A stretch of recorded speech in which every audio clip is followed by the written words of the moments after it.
అధికారులకు సూచించారు సీఎం చంద్రబాబు. తుఫాను ప్రభావంపై రియల్ టైంలో ప్రజలకు సమాచారం అందించాలన్నారు. తుఫాను దూసుకొస్తున్న నేపథ్యంలో అధికారులతో పలుమార్లు సమీక్ష నిర్వహించారు సీఎం.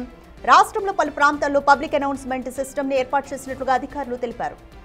మంత్రులు అధికారులతో రాత్రి వరకు కూడా ముఖ్యమంత్రి చంద్రబాబు సమీక్ష నిర్వహించారు. ఇవాళ 11 గంటలకు మరోసారి తుఫాన్ పరిస్థితిపై సీఎం ప్రత్యేక సమీక్ష నిర్వహించనున్నారు.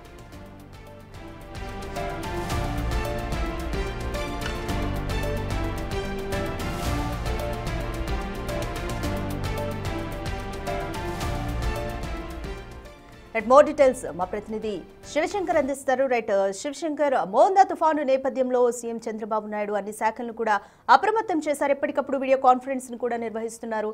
సో ఈ రోజు కీలకంగా ఇంకా కాన్ఫరెన్స్ ఇంకా నిర్వహించబోతున్నారు కాబట్టి ఎటువంటి సూచనలు అధికారులకు చేస్తున్నారు?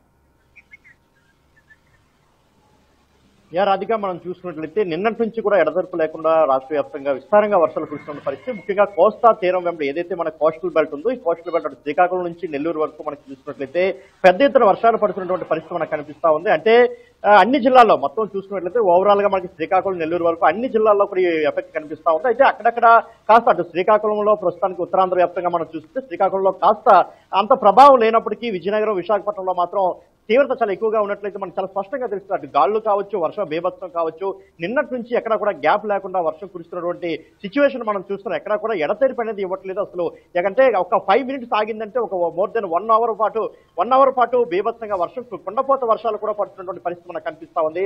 అక్కడ అంటే సముద్ర తీరం వెంబడి ముఖ్యంగా మనం చూసుకుంటే తీవ్రమైన గాళ్లు వీస్తున్న పరిస్థితి. ముఖ్యంగా మత్స్యకార గ్రామాలు ఏవైతే ఉన్నాయో అక్కడ అంటే చాలా ఇబ్బందికరమైన పరిస్థితులు కూడా ప్రస్తుతం నెలకొన్నాయి. అందుకనే ముఖ్యంగా మనం చూసుకుంటే అన్ని జిల్లాల కలెక్టర్లు కావచ్చు, ఎస్పీలు కావచ్చు, తీర ప్రాంత గ్రామాలకు ప్రత్యేకంగా పర్యటిస్తున్నటువంటి నేపథ్యం మనకి ప్రస్తుతానికి అయితే చాలా స్పష్టంగా కనిపిస్తా ఉంది. ఎందుకంటే ముఖ్యంగా మత్స్యకార గ్రామాలను చాలా కాపాడుకోవాల్సిన అవసరం ఉంది. ఎందుకంటే చాలా మంది తెలుసో తెలియక వేటకు వెళ్లే పరిస్థితి కూడా కనిపిస్తా ఉంది. అందుకే అక్కడ ప్రత్యేకమైనటువంటి గస్తీలు ఏర్పాటు చేశారు. ఎవరు కూడా తీర ప్రాంతం వెంబడి ప్రయాణించేటటువంటి అవకాశం లేకుండా కూడా అక్కడ సెక్యూరిటీలు కూడా ఏర్పాటు చేశారు. ఎవరు కూడా తీర ప్రాంతాలకు వెళ్లే అవకాశం లేదు. ఎట్టి పరిస్థితులు వెళ్తే మాత్రం గట్టి చర్యలు తీసుకుంటామని కూడా హెచ్చరికలు జారీ చేశారు. నిన్నటి నుంచి కూడా దీనిపై చాలా సీరియస్ గా తీసుకున్నారు. అదేవిధంగా నదీ పరివాహక ప్రాంతాలు ఎక్కడెక్కడ ఉన్నాయి, వాగులు ఎక్కడెక్కడ ఉన్నాయి, అదేవిధంగా రిజర్వాయర్లు కావచ్చు, గడ్డలు కావచ్చు, సో వీటికి సంబంధించి ఆయా ముంపు ప్రాంతాలు ఏమైనా ఉంటుంటే వాటి పక్కన ప్రత్యేకమైనటువంటి చర్యలు తీసుకున్నారు ప్రభుత్వ యంత్రాంగం అంతా కూడా. దీనిపై సీఎం చంద్రబాబు కూడా ఎప్పటికప్పుడు ఆదేశాలు జారీ చేస్తున్నారు.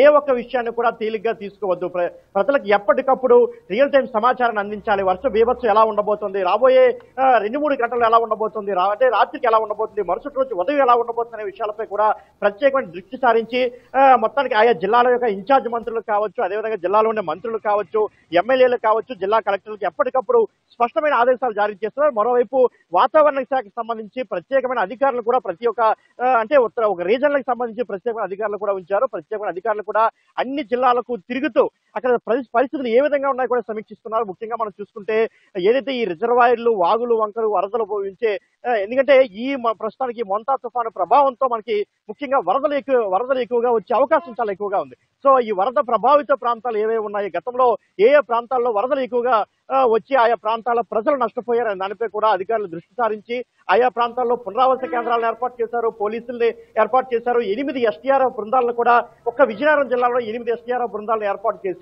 మొత్తం అందరినీ కూడా వీలైనంత మేరకు పునరావాస కేంద్రాలకు తరలించాలని చెప్పారు. దానికి సంబంధించి కూడా ప్రభుత్వ వాహనాల్ని ప్రత్యేకించి వాడుకోవాలి, ముఖ్యంగా ఆర్టీసీ బస్సులను వాడుకోవాలి, చిన్న వెహికల్స్ ని వాడుకోవచ్చని కూడా ప్రభుత్వం స్పష్టమైన ఆదేశాలు. ఎందుకంటే వాగులు, వంకలు ఉన్న దగ్గర చిన్న వాహనాలు కొట్టుకుపోయే పరిస్థితి ఉంది.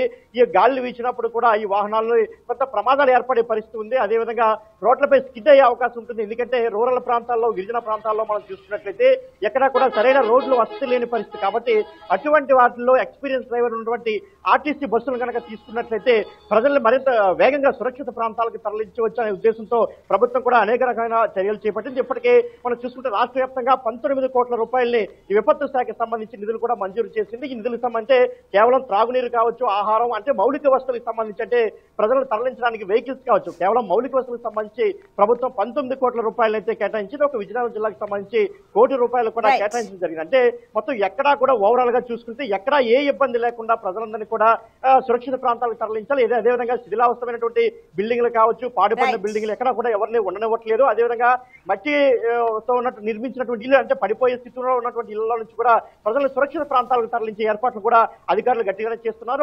నిన్న విజయనగరంలో చూసుకున్నట్లయితే సరాసరి అంటే సగటున మనకి 2.3 సెంటీమీటర్ల వర్షం అనేది కురిసింది. కొత్తవలస మండలంలో 5 సెంటీమీటర్ల పైగా వర్షం అయితే కురిసింది. సో ఓవరాల్ గా ఈ రోజు కూడా సుమారు 11 గంటల నుంచి 2 గంటల మధ్య పెద్ద ఎత్తున వర్షాలు కురిసే అవకాశం ఉందని వాతావరణ శాఖ అధికారులు హెచ్చరిస్తున్నారు. Right, thank you Shivashankar. Right, Montha తుఫాను ఎఫెక్ట్ ఏపీ అంతటా కూడా తీవ్రంగా ఉండబోతుంది. నేపథ్యంలో అధికారులంతా కూడా అప్రమత్తం అయ్యారు. తీర ప్రాంత ప్రజల్ని ఇప్పటికే పునరావాస కేంద్రాలకి తరలించి వారికి కావాల్సిన సదుపాయాలపైన కూడా అధికారులు దృష్టి పెట్టారు. మరోవైపు ఎస్డీఆర్ఎఫ్, ఎన్డీఆర్ఎఫ్ బృందాలు కూడా ఏపీ అంతటా కూడా వ్యాపించే మొత్తం 17 జిల్లాలకు రెడ్ అలర్ట్ ని జారీ చేశారు. ఈ రోజు రాత్రికి కానీ మచిలీపట్నం, కాకినాడ వద్ద తుఫాను తీరం దాటే అవకాశం కనిపిస్తోంది.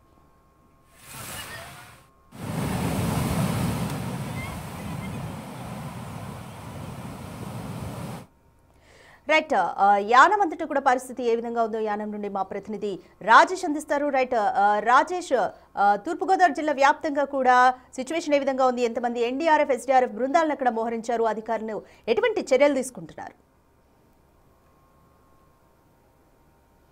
సరే, తూర్పుగోదావరి జిల్లాతో పాటు కాకినాడ, యానము, అమలాపురం సంబంధించిన ముమ్మిడివరం ఈ ప్రాంతాలన్నిటి కూడా ప్రస్తుతం ఎన్డీఆర్ఎఫ్, ఎస్డీఆర్ఎఫ్ బృందాలు చేరుకున్నాయి. మత్స్యకారుల్ని సురక్షిత ప్రాంతాలకు తరలిస్తున్నారు. అయితే ప్రస్తుతం వాతావరణ శాఖ ఇస్తున్నటువంటి తాజా అప్డేట్ ప్రకారం మోంతా తుఫాను మచిలీపట్నం, కాకినాడ మధ్య తీరం దారబోతుంది. ముఖ్యంగా యానం పరిసర ప్రాంతాల్లోనే తీరం దాటే అవకాశం ఉందని ప్రస్తుతం మనకు అందుతున్న సమాచారం. ఈ నేపథ్యంలో ఉదయం ఇచ్చినటువంటి అప్డేట్ చూస్తే కనుక ఉదయం 5:30కి ఇచ్చినటువంటి అప్డేట్ ప్రకారం మచిలీపట్నానికి 230 కిలోమీటర్ల దూరంలోను, కాకినాడకి 310 కిలోమీటర్ల దూరం, విశాఖపట్నం 370 కిలోమీటర్ల దూరంలో మోంతా తుఫాను కేంద్రీకృతమై ఉంది. అది డైరెక్షన్ ఉత్తర వాయువ్య దిశ కదులుతూ మచిలీపట్నం, కాకినాడ వైపు వస్తున్న సిచ్యువేషన్ కనబడుతుంది. ప్రస్తుతం వాతావరణ శాఖ అధికారులు చెప్తుంది ఏంటంటే ఈ కోనసీమ, యానం ఆ పరిసర ప్రాంతాల్లోనే దాదాపుగా ఈ మోంతా తుఫాను తీరం దాటుతుందని అధికారులు చెప్తున్నారు. దీని ప్రభావంతో ప్రస్తుతం వర్షాలు పడుతూ ఉన్నటువంటి పరిస్థితి. మరోవైపు మేఘాలు కూడా దట్టమైన మేఘాలు కమ్మేసినటువంటి పరిస్థితి. మరి కాస్త అంటే 11 తర్వాత మోంతా ఎఫెక్ట్ కనబడబోతుందనేది అధికారులు కనబడుతున్నారు.